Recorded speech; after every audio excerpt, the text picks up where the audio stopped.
यूं ही नहीं मैं बन जाता हूं। कुदरत के कोने कोने से खूबियां खोज लाता हूं। गुणवत्ता की गहराइयों का गोताखोर हूं मैं। यूं ही नहीं मैं रजनीगंधा बन जाता हूं। औरंगजेब जब तक जिंदा रहा, छत्रपति शिवाजी महाराज का हिंदवी स्वराज का संकल्प उसे परेशान करता रहा। दक्षिण जीतने का सपना लेकर दक्षिण की तरफ बढ़ा, लेकिन कुछ कर नहीं पाया, पूरा नहीं हुआ सपना। जो लोग आज औरंगजेब को महान बताने की जीतोड़ कोशिश कर रहे हैं, असल में वो भी जानते हैं कि औरंगजेब ने हिंदुओं पर क्रूरता की सारी हदें इसलिए पार की क्योंकि उसकी नजर में हिंदू काफिर थे। छत्रपति संभाजी महाराज को उसने बेतहाशा यातनाएं इसलिए दी ताकि हिंदुओं के किसी भी नेता में इस्लाम के कथित झंडा बरदार के खिलाफ आवाज उठाने की हिम्मत ना हो सके। यह वैसे ही था जैसे हाल के कुछ सालों में अगर आप देखेंगे तो मिडिल ईस्ट में इस्लामिक राज का झंडा उठाए आईएसआईएस के आतंकवादियों ने गैर मुसलमानों के साथ किया, या जैसा आज बांग्लादेश और पाकिस्तान में अल्पसंख्यकों के साथ हो रहा है। जो लोग औरंगजेब को महान बता रहे हैं, उन्होंने खूब सारी फर्जी कहानियां भी गढ़ी।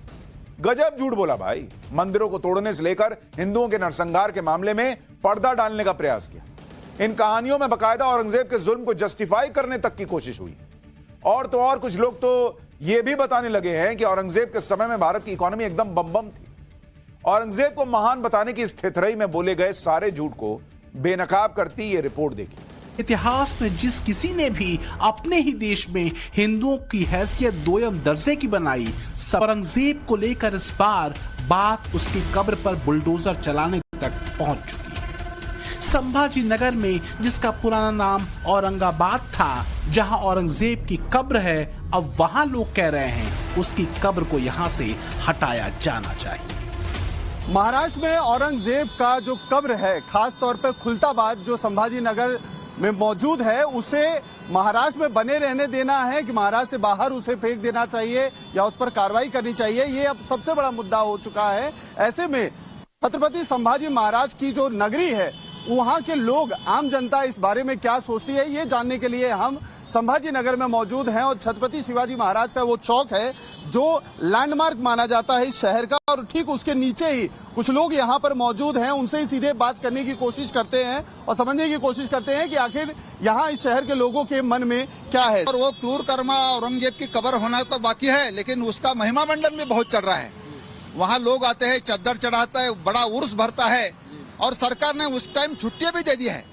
तो हमारा कहना है कि यहाँ का जो नाम बदल दिया गया है, वैसे यहाँ की कब्र खत्म होनी चाहिए, बस इतना हमारा कहना है। सही देखा जाता है ऐसी अनावश्यक वस्तु यहाँ पर अनिवार्य नहीं है, और रहना जहाँ भी ले जाना वहाँ लेके जाओ बोलना, और जहाँ दफनाना वहाँ ले जाके दफना बोलना उनको, लेकिन यहाँ रहने की उनकी कोई आवश्यकता नहीं। बुलडोजर एक्शन होना चाहिए। खुद छत्रपति के जो वंशज है उदयराजे भोसले जी, उन्होंने कहा एक झटका मारो खत्म हो जाएगा, क्या कहेंगे? बिल्कुल झटका मारना चाहिए।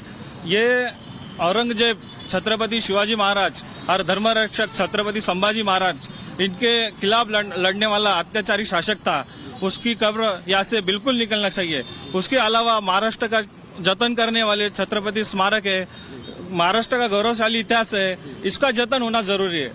ये कब्र जो है इधर दौलताबाद में, वो उखाड़ के फेंक देना चाहिए, ऐसा हमारा कहना है। कौन औरंगजेब था? कौन ये? एक लुटेरे की औलाद था। कहा हमारा नगर में आके दफना गया खुलताबाद में, जिसको लेके नौटंकियां चल रही है। अपने भाई को मारने वाला, बाप को कैद करने वाला, इसका क्या करने का है ऐसा? अरे इसका नाम जबाब पे लेना गंदगी है पूरा।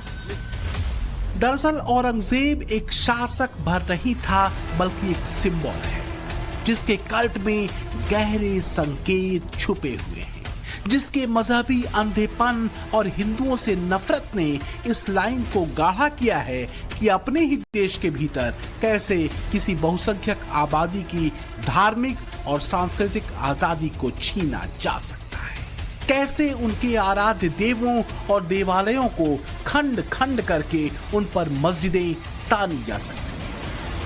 काशी विश्वनाथ मंदिर, गुजरात का सोमनाथ मंदिर और मथुरा के केशव देव मंदिर के ध्वंस के तथ्य एक नहीं कई समकालीन ऐतिहासिक दस्तावेजों में दर्ज हैं। जिस हिंदवी स्वराज और हिंदुओं की स्वाधीनता के लिए छत्रपति शिवाजी महाराज और उनके बेटे छत्रपति संभाजी महाराज ने अपने प्राणों की आहुति दी, उसी हिंदवी स्वराज के नारे को लिबरल जमातों ने कट्टरपंथी और हिंदू राष्ट्रवाद करार देते हुए उसे हल्का बताने की कोशिश की। और औरंगजेब को महान बताने में पूरी ताकत लगा दी। सवाल यह है कि अगर ब्रिटिश शासन के खिलाफ लड़ाई आजादी की लड़ाई थी, तो फिर शिवाजी का हिंदवी स्वराज आजादी की लड़ाई क्यों नहीं थी? क्योंकि अपनी ही जमीन पर औरंगजेब ने हिंदुओं से जजिया टैक्स लिया। जो हिंदू जजिया नहीं दे पाए, उनको धर्मांतरण करने को मजबूर किया गया। हिंदुओं की धार्मिक और सांस्कृतिक पहचान खतरे में डाल दी गई और इसलिए शिवाजी राजे के नेतृत्व में मराठाओं का हिंदवी स्वराज वास्तव में स्वाधीनता की लड़ाई थी। मुगलों का महिमा मंडन आज से थोड़े ना चल रहा, लेकिन आप सोचिए कि कैसी कैसी कहानियां तक गढ़ी जा रही औरंगजेब जैसे हत्यारे को हीरो बताने के। इनके हीरो छत्रपति शिवाजी महाराज क्यों नहीं है भाई? हिंदवी साम्राज्य को स्थापित करने के लिए जिस व्यक्ति ने पूरी जिंदगी लगा दी, वो इनका हीरो नहीं है। शिवाजी महाराज के हिंदवी स्वराज के सूत्र में कहीं भी जबरन धन परिवर्तन या गैर हिंदुओं पर अत्याचार नहीं था। यहां तक कि उनके कई सेनापति भी मुसलमान थे। उन्हें अपने मजहबी परंपराओं को पालन करने का पूरा अधिकार तक था। वास्तव में हिंदवी स्वराज औरंगजेब के हिंदुओं पर ढाए जा रहे अत्याचार के विरुद्ध स्वाधीनता की लड़ाई थी।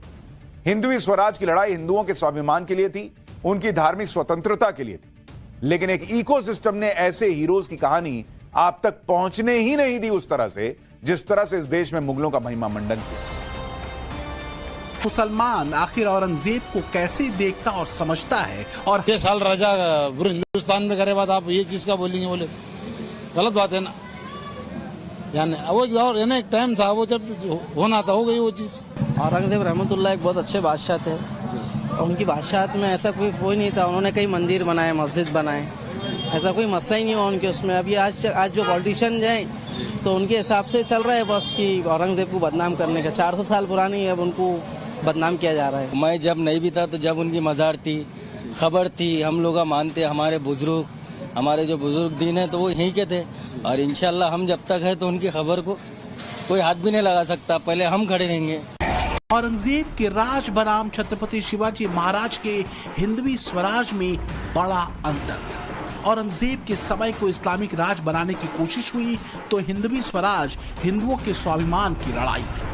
औरंगजेब के दौर में जहां हिंदुओं पर जजिया टैक्स लगाया गया, तो वहीं शिवाजी के राज में टैक्स लोगों की आर्थिक स्थिति पर आधारित था, धर्म आधारित नहीं।